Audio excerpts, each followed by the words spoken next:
మీ పిల్లల భవిష్యత్తును దిశానిర్దేశం చేసే విద్యా మహోత్సవ్ Dream9 మీడియా ఆధ్వర్యంలో ఈ ఫిబ్రవరి 1న మన ఖమ్మంలో జరగనుంది. నమస్తే, నేను Kavitha. Welcome to I dream news and నిజాలు.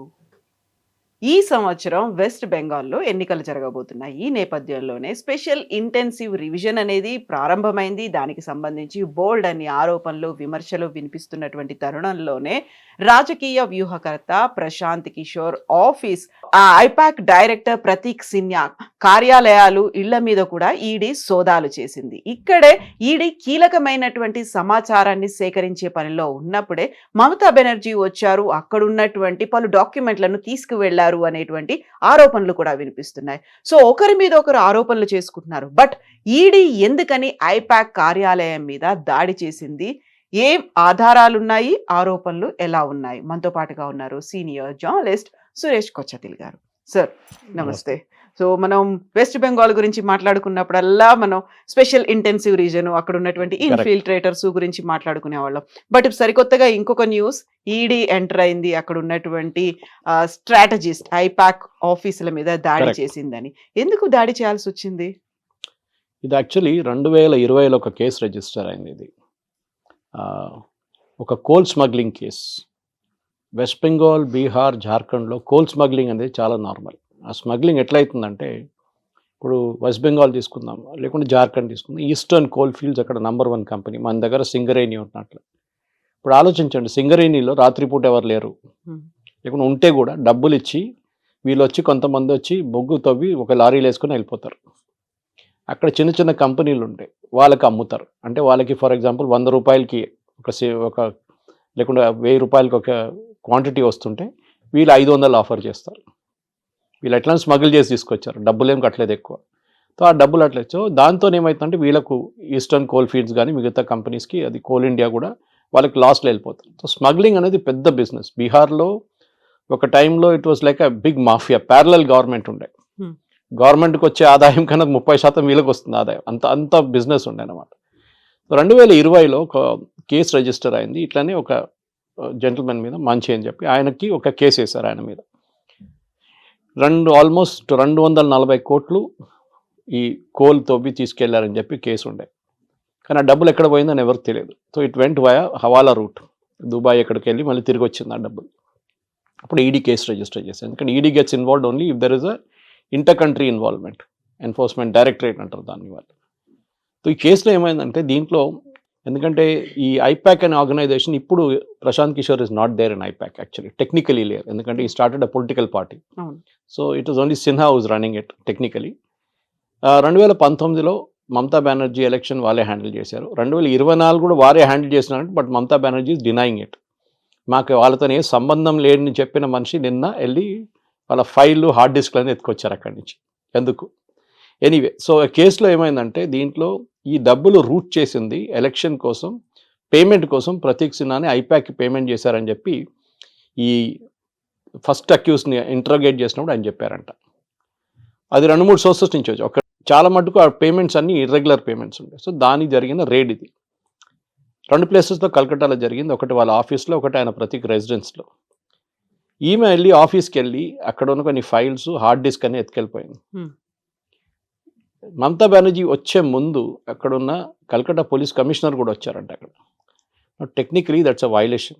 ఎందుకంటే ఒకసారి ఒక రేడ్ నడుస్తున్నప్పుడు nobody suppose to enter or leave. అది నేను ఒకసారి ఒక ఇన్కమ్ ట్యాక్స్ రేడ్లో వాడాను. నేను కూడా ఇప్పుడు కాదు, ఒక 20-30 సంవత్సరాల ముందు నేను పనిచేస్తున్న కంపెనీ మీద రేడ్ చేశారు వాళ్ళు. ఆ టైంలో మొబైల్ ఫోన్లు ఏం లేవు, కానీ ల్యాండ్లైన్ మొత్తం డిస్కనెక్ట్ చేసి పడేశారు వాళ్ళు. అక్కడ ఉన్న ఎంప్లాయీస్ని అందరినీ చెక్ చేసి బయట పంపించారు. బయట వాళ్ళని ఎవరు లోపల రానియాలి, only company MD and chairman was there. వాళ్ళని ఇంట్రోగేట్ చేశారు. ఇంట్రోగేట్ చేసి పాప ఎండీకి హార్ట్ అటాక్ కూడా వచ్చేసింది లాస్ట్. అంత ఇంట్రోగేషన్ సస్టైన్గా ఉంటుంది అనమాట. ఈ కేసులో కూడా ఇంట్రోగేషన్ చేయడానికి ప్రతీక్ని పిలిపించారు. ఆయన ఏం చేశారు, మమతా బెనర్జీకి ఫోన్ చేశాడు. ఫోన్ చేసి నన్ను ఇట్లా వేసుకెళ్ళిపోతున్నారు, మళ్ళీ డెఫినెట్గా మీ పేరు చెప్పాల్సి వస్తుంది అక్కడి చెప్పుంటాడు ఆబ్వియస్లీ. సో ఆమె పానిక్ అయ్యి ఆమె వచ్చేసి, ఆలోచించండి, ఒక కాన్స్టిట్యూషనల్లీ ఎలక్టెడ్ ముఖ్యమంత్రి ఒక రేడ్ నడుస్తున్నప్పుడు అక్కడ వచ్చి డాక్యుమెంట్లు పట్టుకెళ్ళడం ఎందుకు? ఎప్పుడు చేయకూడదు అది. ఎందుకంటే the other party is also constitutional body, enforcement directorate. మీకు ప్రాబ్లం ఉంటుంటే మీరేం చేయాలంటే మీ పార్టీ వాళ్ళని ఎవరైనా పంపిస్తే ఎవరు అబ్జెక్ట్ కూడా చేయరు. అంటే తెలియదు వాళ్ళకి ఎవరో వచ్చారో ఎవరో తీసుకెళ్లారని వాళ్ళే ఈడీ అనుకుంటారు బహుశా. ఇది ఈమె రావడం ఏంటి, దానికన్నా ముందు పోలీస్ కమిషనర్ రావడం అంటే వీళ్ళ మీద ప్రెషర్ పెట్టడానికి చేసింది. And you cannot take away any evidence as per the act. So మీరు ఎవిడెన్స్ కూడా తీసుకెళ్ళిపోయారు. సో దాని వ్యతిరేకంగా ఇవాళ నిన్న రాత్రినే ఎన్ఫోర్స్మెంట్ డైరెక్టరేట్ కల్కట్టా హైకోర్టులో కేసు వేశారు. దాని వ్యతిరేకంగా వీళ్ళు కూడా కేసేశారు. ఎవరు ఈడీ కేసేశారు. మమతా బెనర్జీ ఇట్లా ఇంటర్ఫియర్ చేసిందని చెప్పి. దాని వ్యతిరేకంగా ప్రతీక్ సిన్హా అండ్ మమతా బెనర్జీ అంటే టీఎంసీ వాళ్ళు కేసు ఫైల్ చేశారు. ఇట్లా ఇల్లీగల్ ఇది అది ఇది అని చెప్పి. ఇవాళ ఢిల్లీలో ఒక ఎంపీస్ డెమాన్స్ట్రేషన్ కూడా చేశారు. డెరిక్ ఒబ్రైన్, మహువా మైత్రా వాళ్ళని ఎత్తుకెళ్లారు పోలీసు వాళ్ళు అమిత్ షా ఇంటి ముందు. సో మమతా బెనర్జీ ఎందుకు భయపడుతుంది? That is the first thing we should ask. ఆమె దగ్గర ఏ ప్రాబ్లం లేదు, నాకు ఐపాక్తో సంబంధం లేదు, 2019లో అయిపోయిందని చెప్పినప్పుడు 2025లో వెళ్ళి ఫైల్ పట్టుకురావడం ఎందుకు? ఆమెని she give away the game immediately. ఆ ఇమ్మెచ్యూరిటీ అక్కడ చూపిస్తుంది మమతా బెనర్జీది. అది ఒక సైకలాజికల్ ప్రాబ్లం యాక్చువల్లీ. ఆమె భయపడుతుంది. భయపడినప్పుడు ఏదేదో చెప్పేస్తుంది. ఇప్పుడు ట్రంప్ లాగానే అది కూడా. Trump will talk something and suddenly Apache 65 హెలికాప్టర్లు అంటాడు, ఇక్కడ 28 ఆర్డర్ చేశారంటే 28 అని. అచ్చా ఓకే దట్ ఇది సేమ్ ట్రంప్ది కూడా ఇట్లానే ఉంది యాటిట్యూడ్. కానీ మమతా బెనర్జీ ప్యానిక్ అవుతుంది. దీనికన్నా ముందు కూడా మనం చూసాం స్ట్రీట్ డెమాన్స్ట్రేషన్స్ లీడ్ చేస్తుంటే. ఒక ముఖ్యమంత్రి ఎప్పుడు చేయకూడదు. మీరు ఎప్పుడైనా కేరళ ముఖ్యమంత్రి కానీ రేవంత్ రెడ్డి కానీ ఆపోజిషన్ పార్టీకి చెప్తున్నాను నేను, I'm not talking ruling party. ఇట్లాంటి స్టాలిన్ లాంటి వాళ్ళు ఎప్పుడైనా రోడ్డు మీద ప్రొసెషన్ తీసి ఊరేగింపు తీసి ప్రొటెస్ట్ చేసిన చూసారా? Mamata Banerjee regular every week ఉంటుంది. ఏదైనా ఒక సబ్జెక్ట్ మీద ఒక ధర్నా ప్రొసెషన్, వాళ్ళ పార్టీ వాళ్ళందరూ ఎంటబడతారు, పెద్ద పబ్లిసిటీ దానికి వస్తుంది. ఇన్ దిస్ కేస్ ఆల్సో ఆమెకి అక్కడ వెళ్ళి డాక్యుమెంట్ తీసుకోవడానికి ఎందుకు వెళ్ళింది? ఆమె ఏమంటుందంటే నా పార్టీ డీటెయిల్స్ అంతా దాంట్లో ఉందంటున్నా. సో పార్టీ డీటెయిల్స్ ఎందుకు భయపడుతున్నారు? ఏం పార్టీ డీటెయిల్స్ ఉంది? పేమెంట్ డీటెయిల్స్ ఉందా? మీ పార్టీలో ఉన్న అసెట్స్ గురించి డీటెయిల్స్ ఉందా? ప్రతీక్ సిన్హా దగ్గర ఎందుకు పెట్టారు మీరు? మీ ఆఫీస్లో పెట్టాలి కదా. Why is he handling those details? లేదు మా క్యాండిడేట్స్ లిస్ట్ ఆయన దగ్గర ఉందంట. క్యాండిడేట్ లిస్ట్ ఇంకా ఎలక్షన్ అనౌన్స్ చేయలేదు కదా. 2024 ఎలక్షన్లో పనిచేయలేదు అన్నారు మీరు. ఇప్పుడు 25 ఎలక్షన్ కాంట్రాక్ట్ ఇచ్చారా? అది కూడా డీటెయిల్స్ లేదు ఆమె దగ్గర. సో ద ఓవరాల్ మిక్స్ ఏమైందంటే కవిత గారు, మమతా బెనర్జీ ఇప్పుడు చాలా మటుకు ప్యానిక్ అయిపోతుంది. Her panic is understandable. ఎందుకంటే చాలా మటుకు ప్యానిక్ ఎందుకంటే ఓడిపోతారని ఒక భయం ఉంది. 58 లక్షల మందిని తీసేసిన తర్వాత ఓటర్స్ని ఇంకొక 50 లక్షల మంది కూడా పోతారు. 1 కోటి మంది ఎలక్షన్ లిస్ట్ నుంచి బయటకు అయిపోతారు. మనం దీని గురించి ముందు మాట్లాడాము కూడా. ఆ 1 crore పోతే మమతా బెనర్జీ ఛాన్సెస్ చాలా మటుకు ఇంపాక్ట్ అవుతుంది. బీజేపీ ఫుల్ మోడ్లో ఉన్నారు. ఇంకొక ఇంట్రెస్టింగ్ ఘటన జరిగింది నిన్న. జేపీ నడ్డా గారు బీజేపీ ఒక మీటింగ్ పెట్టారు కలకట్టాలో ఒక స్టార్ హోటల్ అనుకుంటాను, సమ్ వెన్యూ ఇట్ వాస్. నేను exactly don't remember the venue. అక్కడ కలకట్టాలో ఉన్న సీనియర్ పోలీస్ ఆఫీసర్ వచ్చారంట ఆ మీటింగ్ నడుస్తున్నప్పుడు. సో మీడియా, ఆయన సివిల్ డ్రెస్లో వచ్చారు, కానీ మీడియా గుర్తుపెట్టారు ఆయన. మీరేం చేస్తున్నారు ఇక్కడ బీజేపీ మీటింగ్ కదా అంటే ఆయన అప్పుడే తిరిగి లేదు నేను ఒకరిని కలవడానికి వచ్చానని చెప్పేసి వెళ్ళిపోయారంట. ఎవరిని కలవడానికి వచ్చారు? జేపీ నడ్డా గారు ఉన్నారు కదా అక్కడ, వాళ్ళ పార్టీ లీడర్స్ ఉన్నారు, వాళ్ళని కలవడానికి వచ్చారా? లేకుండా మీటింగ్లో ఏం జరుగుతుందని చెప్పి ఇంటెలిజెన్స్ రిపోర్ట్ ఇవ్వడానికి వచ్చారా? అదొక మాట. ఇదన్నీ నడుస్తున్నప్పుడు వెస్ట్ బెంగాల్ గవర్నర్ ఆయన మీద ఆనంద్ బోస్, అండ్ మమతా బెనర్జీ వాళ్ళకు అసలు పడదు. ఆయన మీద నిన్న రాత్రి ఒక థ్రెట్ వచ్చింది, డెత్ థ్రెట్, చంపేస్తామని చెప్పేసి. That must be a hoax కానీ వచ్చింది. ఇప్పుడు దాన్ని ఇన్వెస్టిగేషన్ కూడా నడుస్తుంది. ఓవరాల్గా చూస్తే ఇప్పుడు ఏమవుతుందంటే మమతా బెనర్జీ పార్టీ వాళ్ళు ఇప్పుడు ఈ ఇంట్రెస్టింగ్ ఎపిసోడ్ ఏంటంటే కవిత గారు, reaction from Congress and CPM. Congress నుంచి అధీర్ రంజన్ చౌదరి కామెంట్ చేశారు, మమతా బెనర్జీ ప్యానిక్ అవుతుంది, మమతా బెనర్జీ ఎందుకు భయపడుతుంది, మమతా బెనర్జీ ఎందుకు పరిగెత్తుకుంటూ అక్కడ వెళ్ళింది అని చెప్పి కాంగ్రెస్ క్రిటిసైజ్ చేస్తున్నారు. సిపిఎం కూడా అదే క్రిటిసిజంలో వచ్చారు. సో సిపిఎం, బీజేపీ, కాంగ్రెస్ ఒకటివైపు వెళ్ళి మమతా బెనర్జీ మీద అటాక్ చేస్తున్నారు. కానీ ఎలక్షన్ వచ్చేదాకా ఇప్పుడున్న రిపోర్ట్స్ ప్రకారం కాంగ్రెస్ అండ్ సిపిఎం సపరేట్గా పోటీ చేయబోతున్నారు ఈసారి. That doesn't make a difference, ఎందుకంటే ఎట్లయినా వాళ్ళకి 0 సీట్లు వస్తుంది, ఒక సీట్ కూడా రాదు. కానీ interestingly Mamata Banerjee attitude suddenly అని కదా, మీకు దీనికన్నా ముందు కూడా ఉండే ఇట్లాంటి సిచ్యువేషన్స్ వచ్చినప్పుడు ప్యానిక్ అయిపోతున్నాము. వెళ్ళి ఏదేదో చెప్పేస్తుంది, మోదీ గారిని తిట్టేస్తుంది, అమిత్ షా గారిని చాలా హార్ష్ లాంగ్వేజ్ యూజ్ చేశారు. అట్లాంటి చాలా మటుకు చేసే కాన్స్టిట్యూషనల్ హెడ్ ఎప్పుడు చేయకూడదు. ఇదంతా మీరు ఏదో రోడ్డు మీద తిరుగుతున్న ఒక గుండాలాగా బిహేవ్ చేస్తే అది బాగుండదు. ఎవరో ముఖ్యమంత్రి అంటే ఆ డీసెన్సీ మెయింటైన్ చేయాల్సి వస్తుంది. అది ఎవరైనా కానివ్వండి, it might be Devendra Fadnavis or it might be Nitish Kumar or it might be somebody else like Siddaramaiah. మీరు ఆ డీసెన్సీ మెయింటైన్ చేయాల్సి ఉంది. మూమెంట్ మీరు ఆ లక్ష్మణ్ రేఖ క్రాస్ చేస్తారు చూడండి, then you will run into legal issues. అదే ఇప్పుడు జరుగుతుంది మమతా బెనర్జీ. సో ప్రతీక్ జైన్ వైఫ్ కూడా వెళ్ళి కంప్లైంట్ చేసింది ఈడీ మీద. మమతా బెనర్జీ ఏమో ఒక మాట అంటున్నారు, ఎందుకు రాజకీయంగా కక్ష సాధింపుగా ఈడీ ఎందుకని వ్యవహరిస్తోంది, అలా అటాక్స్ చేయడం ఏంటి, ఈడీ రైట్స్ చేయాల్సినటువంటి అవసరం ఏముంది అనే మాట. ED will act on an FIR. మనం ఈడీ లా తెలుసుకుంటే మన నేషనల్ లెవెల్ కేసులో అదే అయింది. వై సడన్లీ సోనియా గాంధీ, రాహుల్ గాంధీ అంతా ఫ్రీ అయిపోయారు, ఫ్రీ కాలేదు వాళ్ళు. ఈడీకి ఒక ఎఫ్ఐఆర్ కావాల్సి వస్తుంది. ఎవరో ఒకరు ఎఫ్ఐఆర్ ఫైల్ చేస్తేనే ED can take up the case. ED on its own ఏం చేయలేరు. వాళ్ళ దగ్గర ఒక లా ఉంది ఈసీఐఆర్ అని చెప్పి, but that is not equivalent to FIR. ఏదో 2-3 సుప్రీంకోర్టు జడ్జ్మెంట్లో ECIR is equal to FIR అని చెప్పారు, కానీ అది ఇంకా అది లీగలీ టెనబుల్ కాదు. సో ఈ ఎఫ్ఐఆర్ ఎవరు రిజిస్టర్ చేశారు? ఎఫ్ఐఆర్ రిజిస్టర్ చేసింది ఈస్టర్న్ కోల్ ఫీల్డ్స్ వాళ్ళు. మా దగ్గర నుంచి బొగ్గు దొంగతనం అవుతుంది, వీళ్ళు ఉన్నారు అని చెప్పి. సో రేడ్ చేశారు పోలీసు వాళ్ళు, పట్టుకున్నారు వీళ్ళని. పట్టుకున్న వాళ్ళు పోలీస్ స్టేషన్ తీసుకెళ్ళి కొడితే వాళ్ళు చెప్పుంటారు, మేము వీళ్ళకి డబ్బులు ఇచ్చామని చెప్పి. ఎలక్షన్ ఫండింగ్ కోసం ఈ డబ్బులు వాడుకుంటున్నాము. ఎలక్షన్ ఫండింగ్లో డైరెక్ట్ పార్టీకి డబ్బులు ఇవ్వకుండా పార్టీ అపాయింట్ చేసిన ఏజెంట్ ఎవరున్నారో, ఐపాక్ ఇన్ దిస్ కేస్, వాళ్ళకి డబ్బులు ఇస్తున్నాం. That is the statement that has been given అన్నమాట. ఆ స్టేట్మెంట్ మీదనే ఈడీ యాక్ట్ చేశారు. ED on their own cannot go and act. So Mamata Banerjee చెప్తున్న ఆరోపణలు కక్ష, రాష్ట్రీయం కక్ష, 2020 కేసు ఇది. అప్పటి నుంచి నడుస్తుంది కేసు. అప్పుడే చెప్పాలి ఉండే కదా. ఇప్పుడు ఎందుకు జరిగిందంటే ఈ ఐపాక్ మూవ్మెంట్ డబ్బులు తెలిసిన దాంట్లో ఐపాక్లోనే ఎవరో బయటకు వచ్చి చెప్పారు, ఇది ఈ డబ్బులు ప్రతీక్ సిన్హాకు వచ్చింది, బీహార్ ఎలక్షన్లు కూడా వాడుకున్నారంట. సో ఇదే ఆరోపణ ఒకసారి డబ్బుల గురించి కెప్టెన్ అమరీందర్ సింగ్ చేశారు. ఆయనకి ఐపాక్కి ఒకసారి పెద్ద కొట్లాట జరిగింది. దాంతో after that they didn't work together. కాంగ్రెస్లో ఉన్నారు అప్పుడు అమరీందర్ సింగ్ గారు, ముఖ్యమంత్రి ఉన్నప్పుడు. ఈ sir I don't want to do anything these fellows, వీళ్ళ కరప్ట్ ఫెలోస్ అన్నారు. I worked with Prashant Kishor. నేను డిస్క్లైమర్ పెట్టేస్తాను ముందే. 2014 లోక్సభ ఎలక్షన్లో వారణాసిలో ఆయన టీం ఒకటి ఉండే అక్కడ మోదీ గారి కోసం. అప్పుడు నేను అక్కడ వెళ్ళాను, but I didn't directly work with. ఇక్కడ 2-3 ప్రోగ్రామ్ చేసి ఇచ్చాను. ఇది మన హోలోగ్రామ్ టెలికాస్ట్ ఉంటే భోంగీర్లో ఒకటి చేశాను, ఇప్పుడు మా ఇంటి దగ్గర ఒకటి చేయించాను అల్వాల్లో, మోదీ వచ్చి నిలబడి మాట్లాడారు. That I got it done. Next one అక్కడ కేశవ్ మెమోరియల్ కాలేజ్లో చేయించాను. అట్లాంటి చాలా పని, చాయ్ పై చర్చ చాలా చేయించాను. కానీ these were all a part of the campaign. Direct dealing వాళ్ళతో లేదన్నమాట. కానీ సేమ్ టైం ప్రశాంత్ కిషోర్ ఆ టైంలో చాలా ప్రొఫెషనల్ మనిషి ఉండే. ఇప్పుడు కూడా బహుశా ప్రొఫెషనల్గా ఉన్నారు, కానీ పొలిటికల్ ఏం వచ్చేసింది దానికి. ఆయనకి మోదీ గారు, నాకు ఇప్పుడు కూడా గుర్తు, నేను గాంధీనగర్ వెళ్ళినప్పుడు 2013 మోదీ గారు ఆఫీస్కి వెళ్ళినప్పుడు హీ వాజ్ దేర్ ఆ టైంలో.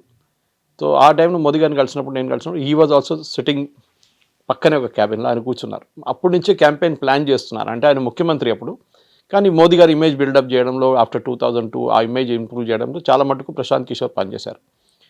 ఆయన దగ్గర పనిచేసే వాళ్ళ టీం డాయిష్ బ్యాంక్ నుంచి, సిటీ బ్యాంక్ నుంచి, Pepsi, coke, you name it, అంత పెద్ద పెద్ద కంపెనీ, అడ్వర్టైజింగ్ కంపెనీ, అక్కడి నుంచి ఫారిన్ కంట్రీస్ నుంచి వచ్చిన ఇండియన్స్ వచ్చి పనిచేశారు ఇక్కడ. నచ్చి వాళ్ళకి జీతాలు ఇవ్వాల్సి వస్తుంది. అట్ ద సేమ్ టైం బహుశా ప్రశాంత్ కిషోర్ చెప్పారంట, వాళ్ళ సేమ్ ఓన్ కొలీగ్స్ చెప్పారు నాకు, that I cannot pay you the same salary, మీకు ఆ యూఎస్లో వచ్చే అదే శాలరీ నేను పే చేయలేను, బట్ మీకు ఒక బతకడానికి, మీ పిల్లల ఫీజు కట్టడానికి, మీకు మంచి ఇల్లు ఉండడానికి, మీ వైఫ్ వచ్చారు అక్కడి నుంచి యూఎస్ నుంచి, మీకు ఒక క్వాలిటీ ఆఫ్ లైఫ్ కోసం I will pay you some money అని చెప్పి ఆ ఫండ్స్ తీసుకొచ్చారు. అప్పుడు కూడా పెద్ద కాంట్రవర్సీ ఉండే, ఈ ఫండ్స్ ఎక్కడి నుంచి వచ్చిందని చెప్పి. అప్పుడు ఉన్న మీడియాలో కూడా ఈ క్వశ్చన్స్ వచ్చింది, ఇది ఎవరి దగ్గర నుంచి డబ్బులు వచ్చినాయి ప్రశాంత్ కిషోర్కి. అప్పుడు it was called citizens for accountable governance, not to confuse with CAG. మన సిఏజీ కాదు అది, గవర్నమెంట్ సిఏజీ కాదు, but this is also called CAG. దాని తర్వాతనే ఆఫ్టర్ మోదీ గారితో స్ప్లిట్ అయిన తర్వాత, ఎందుకంటే ఎలక్షన్ అయిన తర్వాత మోదీ గారు కలిసినప్పుడు 2014 ప్రశాంత్ కిషోర్ చాలా పెద్ద స్టేట్మెంట్లన్నీ ఇవ్వడం మొదలుపెట్టారు. నేనే చేయించాను, నేనే, మోదీ గారు నాతోనే కలిసారు, Chai pe Charcha was my idea. Yes, correct, it was his idea, no doubt about it. ఎందుకంటే మణిశంకర్ అయ్యర్ గారు కామెంట్ చేసినప్పుడు ఆ రోజు ఏఐసిసి ఆఫీస్లో వచ్చి, ఏఐసిసి మీటింగ్లో కావాలంటే నువ్వు ఛాయ్ అమ్ముకోవచ్చు మోదీ, ప్రధానమంత్రి ఎప్పుడు కాలేరని చెప్పినావు. That same evening they decided on chai pe charcha. Hologram telecast also same thing, but first day fail అయింది. నాకు ఇప్పుడు కూడా భోంగీర్లో ఇంద్రసేన్ రెడ్డి గారు ఉన్నప్పుడు టెలికాస్ట్ శాటిలైట్ ప్రాబ్లంతో ప్రాబ్లం వచ్చింది ఆల్ ఓవర్ ద కంట్రీ. కానీ హీ వర్క్ రియలీ హార్డ్. కానీ ఈ బికేమ్ గ్రీడీ అయిపోయారు చాలా మటు కవిత గారు. ఒకసారి డబ్బులు చూసిన తర్వాత మనిషికి పిచ్చి పట్టేస్తుంది. ఇంకా డబ్బులు అని చెప్పేసి. అండ్ పొలిటికల్ అంబిషన్ కూడా వచ్చేసింది. ఆయన క్యాబినెట్ పోస్ట్ కావాలని చెప్పి ఒక రూమర్ ఉండే ఆ టైంలో, నిజం అనుకుంటాను నేను. క్యాబినెట్ పోస్ట్ కావాలని చెప్తే అమిత్ షా గారు రిజెక్ట్ చేశారంట. కాదు, దిస్ ఇస్ బీజేపీ, మా దగ్గర 30 సంవత్సరాల నుంచి పనిచేసే వాళ్ళు కార్యకర్తలు ఉన్నారు, వాళ్ళకి ఫస్ట్ ప్రిఫరెన్స్ ఉంటుంది. మీరు మొన్న వచ్చారు, you do your work, we will support you, కానీ క్యాబినెట్ పోస్ట్ ఏమి ఇవ్వమని చెప్పారు. దాంతోనే ఆయనకి మోదీ గారికి స్ప్లిట్ అయిపోయి then he started working for other parties. దాంట్లో మనకు తెలిసింది స్టాలిన్ కోసం, డిఎంకే కోసం పనిచేశారు ఇక్కడ. He work for Mamata Banerjee, even Nitish Kumar పనిచేశారంటున్నారు, but I'm not really sure. ఇట్లాంటి చాలామంది పార్టీస్ పనిచేశారు ఆయన. బట్ ఇప్పుడు జరిగిన దాంట్లో ఐఎమ్ సర్ప్రైజ్ ఆయన పేరు లేదు. It's only Prateek Sinha's name was coming out. Why? ఇది ఒక maybe there is some information which came from Prashant Kishor himself. నాకు అదే డౌట్ వస్తుంది. ఆయన ఇచ్చిన ఇన్ఫర్మేషన్ అయినా ఇది, ఈ డబ్బులు, ఎందుకంటే ఆయనకి పొలిటికల్గా it will be a big blow for him. ఇది ఆయన పేరు కూడా దీంతో చేర్చుకుంటే ఆయన పొలిటికల్ ఈయనకు సినిమాకి ఏం పోదు. Is a guy running IPAC. కానీ దీని వెనక పెద్ద ఒక స్టోరీ ఉంది. ఏదో మమతా బెనర్జీ చెప్తున్నట్లు ఏదో ఏం లేదు, చిన్న ఇష్యూ, లేకుంటే వీళ్ళు పొలిటికల్ చేస్తున్నారు, ఎలక్షన్ వస్తుందని చెప్పి రేట్లు చేపిస్తున్నారు అంటే you should be cool about it. సరే, రేట్ చేయండి, మీ మీద రేట్ చేయలేదు కదా. అది నేను స్టేట్మెంట్ కూడా ఇష్యూ చేశారు ED. We never rated any political party. ఏ పొలిటికల్ పార్టీ ఆఫీస్కి వెళ్ళలేదు. ఈ కోల్ స్మగ్లింగ్స్ కేసులో డబ్బులు, the way the money has flown from hawala route, it has reached IPAC office అని one of the accused himself has made a statement. దాన్ని బట్టి మేము అక్కడ వెళ్ళి డాక్యుమెంట్స్ చెక్ చేస్తున్నాడు. ఈ మధ్య అదే డాక్యుమెంట్స్ ఎత్తుకపోయింది. సో అది క్వశ్చన్ వస్తుంది ఇప్పుడు, what kind of documents should you pick up and go? That is a big question. మీరు ఇన్వెస్టిగేషన్ని హ్యాంపర్ చేస్తారంటే that is also offence actually. And as a ముఖ్యమంత్రి మీరు ఉన్నప్పుడు, మీరు ప్రమాణ స్వీకారం చేసినప్పుడు I will preserve, protect and defend the constitution of India as by law established అన్నారు. అది ఒక పెద్ద ఇష్యూ. ఇదన్నీ ఓవరాల్ పిక్చర్ చూస్తే definitely Mamata Banerjee is in trouble, దాంట్లో డౌట్ లేదు. కానీ ఇప్పుడు ఆ లీగల్ ప్రాబ్లం ఎంత ఉంటుందో మనం కల్కటా హైకోర్టులో హియరింగ్లో చూడాల్సింది. It has been postponed. I think 1-2 రోజులు పోస్ట్పోన్ చేశారు ఇప్పుడు. కానీ డెఫినెట్లీ ఈడీ దగ్గర ఈ డాక్యుమెంట్ కాకపోతే ఇంకో డాక్యుమెంట్ కూడా దొరుకుతుంది వాళ్ళకి. And this guy Sinha will have to make a statement. వాళ్ళ వైఫ్ ఈ దేని మీద కంప్లైంట్ ఫైల్ చేశారో అని నాకు తెలియదు, బట్ యూజువల్లీ ఏం చేస్తారంటే హెరాస్ చేశారు అది ఇది అని చెప్పి ఈడీ హెరాస్ చేసింది, అక్కడ ఉన్న ఫైల్స్ ని ఈడీ ఎత్తుకెళ్ళింది అనేది తను వాళ్ళ జాబ్. అది ఆమెని ఫిజికలీ హెరాస్ చేయలేదు కదా. ఓకే, దేవుడ picked up the file and గా, నీకు భయం ఎందుకు ఫైల్ ఎత్తుకెళ్తే? The part of the procedures. మీ సంతకం తీసుకుంటారు వాళ్ళు. ఈ ఫైల్ తీసుకెళ్తున్నాం, దీంట్లో 100 పేజీలు ఉన్నాయని చెప్పి మీ సంతకం వాళ్ళు they take make all the list of all the assets. వాళ్ళు ఎత్తుకెళ్తాం, హార్డ్ డిస్క్ తీసుకెళ్తున్నాం, మీ మొబైల్ ఫోన్ తీసుకెళ్తున్నాం, అన్ని డీటెయిల్స్ రాసి ఇవ్వాల్సి వస్తుంది. దిస్ ద లీగల్ ప్రొసీజర్ అది. సో ఆమె కావాలని చెప్పి డెఫినెట్లీ మమతా బెనర్జీ వాళ్ళు చెప్పుంటారు, మీరు కేసు ఫైల్ చేయండి ఈడీ ఎత్తుగా, మేము చూసుకుంటాం, మా పోలీసు వాళ్ళే కదా, వాళ్ళు వచ్చి వీళ్ళు ఎత్తుకెళ్తారని. అది జరగదు. ED is protected under law. So వాళ్ళని ఇట్లా మీరు ఒట్టివల్లి హరాస్ చేయలేరు. అది ఒక లా ఉంది. దాని వ్యతిరేకంగా నిన్న రాత్రి న్యూస్ వచ్చింది. నాకు చాలామంది, కొంతమంది ఫోన్స్, మీడియాలో ఉన్న ఫ్రెండ్స్ ఫోన్ చేసి అడిగారు, ఇదేంటి ఈమె కేసు ఫైల్ చేస్తుంది ఎన్ఫోర్స్మెంట్ డైరెక్టరేట్. నేను చెప్పిన Mamata Banerjee cannot file a case. It can be other Sinha or his wife. ఇప్పుడు మీరు చెప్పినప్పుడు నాకు తెలిసింది it is his wife who filed a complaint, not him.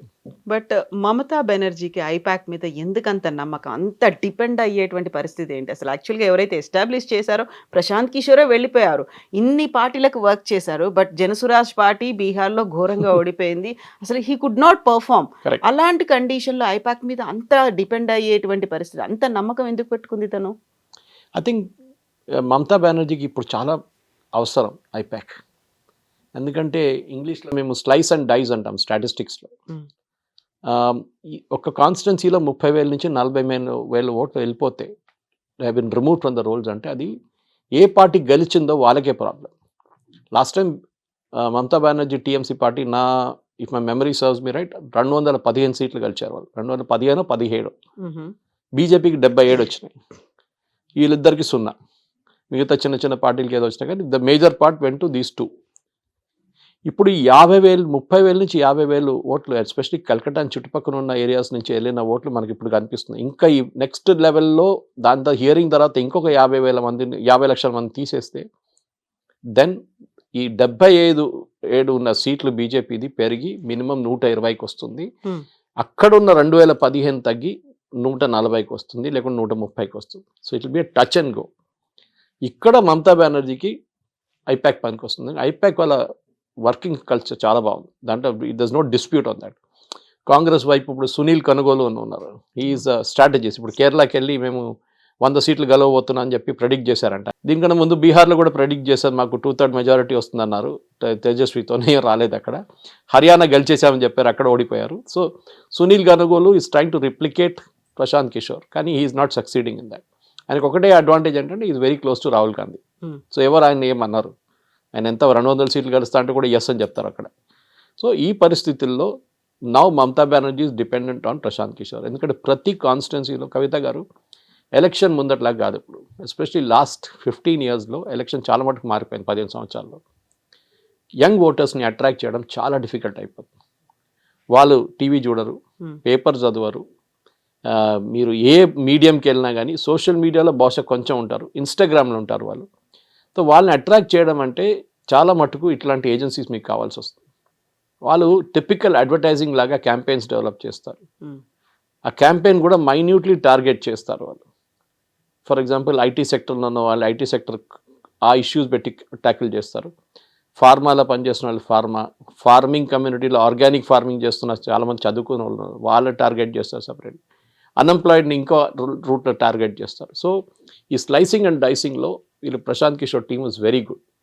వాళ్ళ call centre operations is even excellent, చాలా బాగా చేస్తారు వాళ్ళు.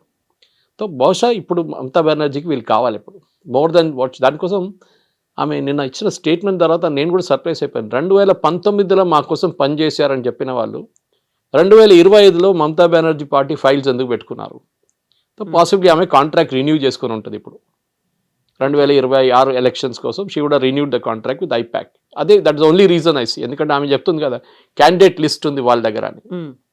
అంటే ఆబ్వియస్లీ క్యాండిడేట్ లిస్ట్ డిసైడ్ చేశారు, అట్లీస్ట్ టెంటేటివ్ లిస్ట్ డిసైడ్ చేశారు, అది ఐపాక్ దగ్గర ఉండిపోయింది. ఐపాక్ వాళ్ళు స్ట్రాటజీ డెవలప్ చేస్తున్నారు. ఈ క్యాండిడేట్ని అక్కడ వెళ్ళి ఆ కాన్స్టిట్యున్సీ వెళ్ళి వాళ్ళు సర్వేలు చేస్తారు. ఇప్పుడు 5 క్యాండిడేట్ మమతా బెనర్జీ పేర్లు ఇస్తే 5గురి పేరు తీసుకొని కాన్స్టిట్యున్సీలో వెళ్ళి ఒక సర్వే 50,000 మందిని కాంటాక్ట్ చేస్తారు. క్యాండిడేట్ని మీరు ఈ 5 మంది ఉంటే మీరు ఎవరికి ఓటేస్తారు టీఎంసీలో అంటే వాళ్ళు చెప్తారు XYZ. అది బట్టి వాళ్ళు వచ్చి మళ్ళీ మమతా బెనర్జీకి ప్రజెంటేషన్ చేస్తారు ప్రతి కాన్స్టిట్యున్సీలో, we'll popular then she will take a call on that. అది బహుశా చేస్తున్నారు. ఆ డీటెయిల్స్ ఈ లిస్ట్లో ఉండిపోయింది. అదే ఆ గ్రీన్ ఫైల్ తీసుకొని ఆమె బయటకు వచ్చింది నిన్న. పాసిబుల్లీ ఆ గ్రీన్ ఫైల్లో ఆ డీటెయిల్స్ ఉండే నిన్న క్యాండిడేట్ లిస్ట్. అది భయపడుతున్నారు. ఆ క్యాండిడేట్ లిస్ట్ గట్రా బీజేపీ దగ్గర వెళ్ళిపోతే వీళ్ళు గుంజుకుంటారు అటువైపు అని చెప్పి భయం ఉండొచ్చు. So I think she's dependent, దాని డౌట్ లేదు. ఎందుకంటే వాళ్ళ పార్టీ ఇన్ఫ్రాస్ట్రక్చర్ అనేది లేదు వాళ్ళ దగ్గర. She and her nephew Abhishek Banerjee వీళ్ళిద్దరే ఉన్నారు. ఆమెకి అభిషేక్తోని కూడా ఏదో డిఫరెన్స్ ఒపీనియన్ ఉందని చెప్పి కల్కటాలో ఉన్న కొన్ని బెంగాలీ న్యూస్ పేపర్స్ రిపోర్ట్ చేస్తున్నారు. దీనికన్నా ముందు కూడా వీళ్ళిద్దరు నడువిట్లో కొంచెం డిఫరెన్స్ ఒపీనియన్ వచ్చింది. సో దాని తర్వాత మళ్ళీ ఆమె she took him back in to the party. Like same with Mayawati కూడా నెవ్యూ మీద డిపెండెంట్ అయి ఉన్నారు. వాళ్ళిద్దరు ఒకసారి కొట్లాడుకొని మొత్తం సపరేట్ అయిపోయారు, మళ్ళీ రిటర్న్ వచ్చారు ఇప్పుడు. So this election definitely Mamata బెనర్జీకి ఐపాక్ కావాల్సి, ఐపాక్ కాకపోతే ఇంకేదైనా agency, but I'm sure that ఐపాక్తో వాళ్ళకి ఏదో ఒక వర్కింగ్ రిలేషన్షిప్ డెఫినెట్గా ఉంది.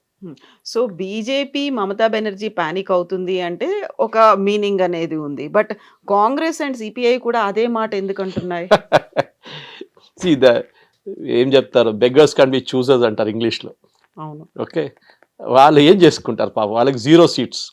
వాళ్ళ క్రెడిబిలిటీ రావాలంటే బీజేపీని అటాక్ చేస్తే వాళ్ళకి 10 సీట్లు కూడా రావు. ఎందుకంటే బీజేపీ హిందూస్ ఓటు మీద బతుకుతారు వాళ్ళు మోస్ట్లీ. కానీ వీళ్ళ ఓటు ఎవరు, మమతా బెనర్జీ ముస్లిం ఓట్స్, అది కూడా బంగ్లాదేశీ ముస్లిమ్స్ చాలా మట ఆరోపణ ఉంటుంది ఇప్పుడు. కాంగ్రెస్ కూడా అంతే. So the target is same for all this 3 people. రేపు ఓవైసీ వస్తే ఆయన 4వ మంచి అయిపోతాడు దీంట్లో బార్గెన్లో. సో ఈ 4 టార్గెట్ చేయాల్సింది ఒకటే ఓటర్. సో ఈమె వాళ్ళ ముందు ఆ ఓటర్ ముందు మమతా బెనర్జీని ఒక షేడీ క్యారెక్టర్గా చూపించి మాకు 2 సీట్లు వస్తాయి కదా అని చెప్పి గుంజుకుంటున్నారు అంతే. So attacking your enemies my friend అని చెప్పేటట్లు బీజేపీ అయిపోయింది అనమాట ఇటువైపు. అటువైపు వాళ్ళు డెఫినెట్లీ తృణమూల్ని అటాక్ చేస్తారు, బీజేపీని చేయరు వాళ్ళు. ఎందుకంటే వాళ్ళ ఓటింగ్ పాపులేషన్ అక్కడ లేదు వాళ్ళకి. సో దానికోసం బహుశా ఇవాళ కానీ అధీర్ రంజన్ చౌదరి స్టేట్మెంట్ ఇచ్చారని చెప్తే అది కొంచెం డౌట్ఫుల్. ఎందుకంటే అధీర్ రంజన్ చౌదరికి కాంగ్రెస్ పార్టీలోనే ప్లేస్ లేదు ఇప్పుడు. ఈసారి సీట్ ఇస్తారో లేదో తెలియదు. He was 5-time MP and last leader of opposition. Exactly దీనికన్నా ముందు ఉన్న లోక్సభలో even though leader of opposition post లేకుండే, but he was still the leader of Congress in the Lok. కానీ ఈసారి రాహుల్ గాంధీ వచ్చి ఆ టైటిల్ తీసుకెళ్ళిపోయాడు. ఈయనని ఐ థింక్ యూసుఫ్ పఠాన్ ఓడించారు. ఆఫ్టర్ 5 terms 6 terms లోక్సభ ఆయన గెలవలేదు ఈసారి. So it will be an interesting thing, but నా అంచనా ప్రకారం మమతా బెనర్జీ ఈజ్ ప్యానికింగ్. ఎందుకంటే ఎప్పుడైనా మీరు ఎలక్షన్ ఓడిపోతున్నప్పుడే మీరు ప్యానిక్ అవుతారు. Otherwise you'll never panic. మీరు గెలవడం కాన్ఫిడెంట్ ఉంటే మీరు ప్యానిక్ గారు. ఇప్పుడు ముంబైలో చూడండి, బిర్హన్ ముంబై ఎలక్షన్లో అందరికన్నా ఎక్కువ లొల్లి ఎవరు చేస్తున్నారంటే శివసేన, ఉద్ధవ్ థాకరే అండ్ రాజ్ థాకరే. ఇప్పుడు వాళ్ళు టీం అయిపోయారు. వాళ్ళే ఇప్పుడు సంజయ్ రౌత్ కానీ వీళ్ళు కానీ రోజు ఆరోపణలు చేయడం అది ఇది అని చూస్తాను. నేను ముంబై పేపర్స్ ట్రాక్ చేస్తాను. నేను దాంట్లో ఉంటుంది, మనకు నేషనల్ లెవెల్ అంత రాదు న్యూస్ బయటికి, కానీ ముంబైలో చాలా ఇంట్రెస్టింగ్ కంటెస్ట్ నడుస్తుంది. ఇంకా ఎవరు కంప్లైంట్ చేస్తున్నారు? షిండే గ్రూప్ కంప్లైంట్ చేస్తున్నారు, which is a part of the NDA alliance. అది ఇంకో పాలిటిక్స్ అక్కడ. సో మనం పాలిటిక్స్లో there are no permanent friends and enemies అంటాం మనం. అదే ఇక్కడ బెంగాల్లో కూడా జరుగుతుంది. ఇప్పుడు జరిగే దాంట్లో నా అంచనా ప్రకారం it will be very tough contest. If 1 crore ఓటర్స్ని తీసేస్తే బీహార్లో జరిగినట్లనే చాలా మార్పు బెంగాల్లో కూడా రావచ్చు.